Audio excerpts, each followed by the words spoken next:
Deň začína pavom do postele. Po prvom prde mám pocit, že zostanem ležať do nedele. Život sa zdá byť ťažký bez marihuanky. Nemám čo vybaviť, tak musím ísť do banky. Dobre skero, dobre bomby, po pár práskoch sa cítim jak zombie. K tomu dobré pivo to osvieži, žiadne pičoviny potom nik nerieši. Iba dobrý pocit, ten nás zajíma. Máš pocit, že ťa každý objíma.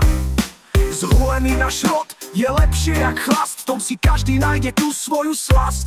Dať si bongo po ránu, to je lepšie jak sex. Ten dobrý pocit môže banovať aj tvoja ex. Cítiš sa jak boss, cítiš sa jak král. Cítiš sa jak keby si na svete zostal sám. Ale zvládaš to a cítiš sa mocne.